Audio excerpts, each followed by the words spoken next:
This is it. As we approach Port-de-Paix from the air, our target is in sight. See that strip of dirt down there? That's the runway.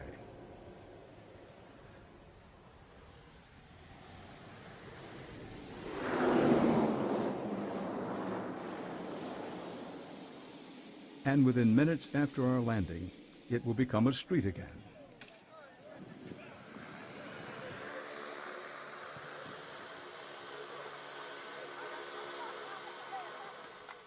Ken George made the trip with us. It would be his first time seeing firsthand the fruits of his labors. I'm Ken. Hey, Ken.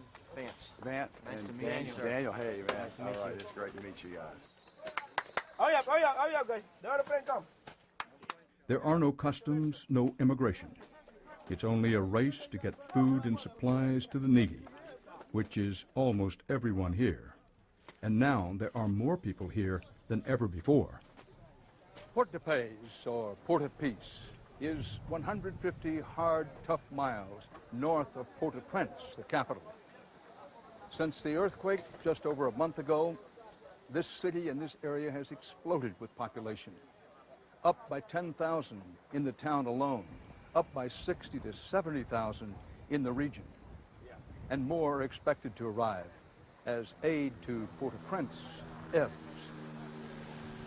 And that means there will be more flights like this, dozens a day. The outside world keeping Haiti alive. Okay, so listen, on the tax, two people, yeah. Them one. Scott Dorfman, a Georgia businessman, flies his own plane. We came down the first time to take medical people out of Atlanta, and this is a company plane, so I said, you know, I'm in a fortunate position to have a plane and I can fly it. So we came down and started running people from medical supplies in that first week right after the earthquake, and we started realizing this is, you know, all the talk about how come there's no food getting to the people. Well, we were seeing it get to the people, so we started saying, well, this is much more worthwhile than just, you know, trying to bring people in, because everyone was stumbling over themselves. So when we started running food and actually seeing it getting to these little towns like here, Port-au-Paix and Jeremy and Pignon, and we saw it getting distributed out to the individuals, because we actually went into the orphanages and the little places, and I said, this is it. Even something as simple as handing out candy has been a humbling experience for Scott and his son. Hey, my American brother, may I have one? I think I came 3 weeks ago thinking, okay, I'm going to help out. I'm going to only come for a couple of days. I mean, that was really my first intention. And I sort of fell in love with some of the Haitian people. I mean, I realized, you know, we're so far removed from it that we don't get it. And at the end, I started meeting the people. My son and I, Brent, were handing out candy to the kids and the sharing that they were doing. And, you know, we had one story where a little kid was taking a lifesaver, sucking the lifesaver, sucking, kept spitting out in his hand, and eventually we couldn't figure out what was going on. He spit it out in his hand and handed the rest to his brother, and for him to suck the other half. And what he was trying to do is make sure it was an equal amount. And you looked at that and said, these are starving kids, an 8-year-old, 9-year-old, whatever he was, and how in the world has he got enough compassion for even his brother to give him half his lifesaver, you know? So you start thinking, gosh, you know, if we could just come in and help these guys, they could really get on their feet, and they're great people. From the so-called airport, we wanted to see where the aid was going.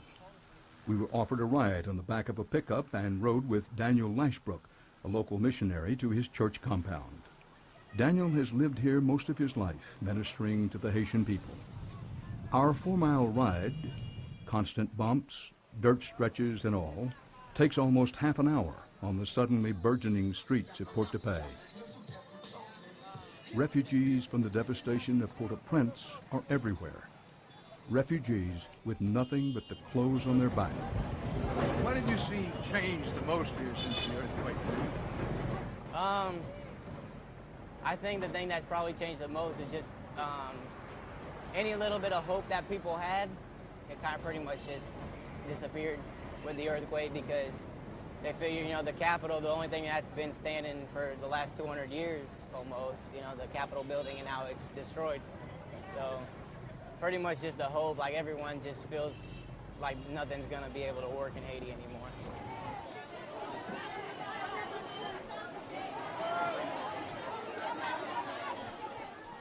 For now, some hope for the people of Port-de-Paix has just arrived.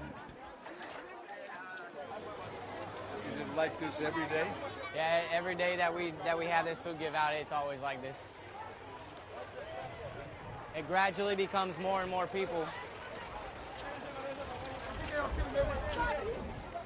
Andy Siluis is the pastor here. His congregation is growing by the day. We have a lot of people from Port-au-Prince. On Monday morning, we feed about 200 people from Port-au-Prince. You okay? These little boys arrived alone. This one's smiling pretty well, huh? So these two have their parents or no parents? They have no parents for right now.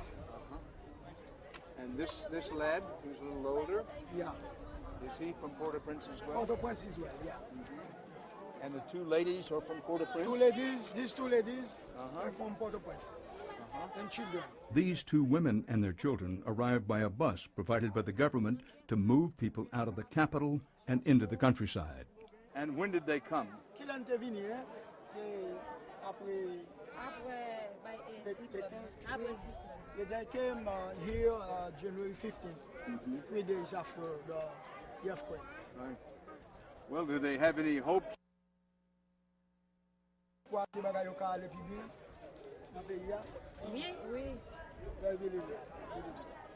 Even this far from the epicenter, the local church and school, way up here on the north coast, sustained damage and had to be torn down. Blackboards and pews are now in the courtyard. School and church services held beneath the open sky. Where does Haiti go from here?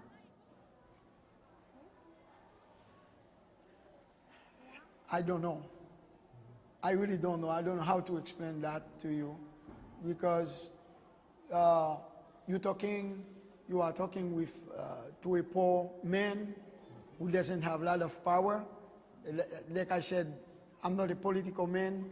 Those who making politics, they know better about that, what they're gonna do to move the country, because we destroyed everything we have in Haiti, destroyed completely. Hotel, school, everything destroyed. And the country is, I can say right now, is poorer than the way you used to be before. Oh, much poorer. Yeah, much poorer. Because, we lost everything now. Now, I don't know how it's gonna be, it's hard for me to explain you. 12 months. 12 months. Back in the courtyard, the reality of the earthquake can be seen in the faces that continue to arrive from Port-au-Prince. Injuries that happened weeks ago, just now being treated. And has she had any fever or chills? Est-ce qu'on pas gain fièvre? Oui, hier soir, madame a fièvre. Last night, he had a fever last night. And praying all over the compound. Everyone looking for hope wherever they can get it. And now to see him here ministering to these kids and taking care of sick people, it moves my heart. Ken George is humble, saying he knows he plays a small part. And seeing the aid getting to the people is all the motivation he needs for the work he and the pilots still need to do to get Haiti anywhere near back on its feet again. The doctors we flew in are seeing the patients and are helping heal people, and the food we brought and are bringing, we're seeing feed people. So everything we've done is going to use immediately. It's not being warehoused, and it's a good story.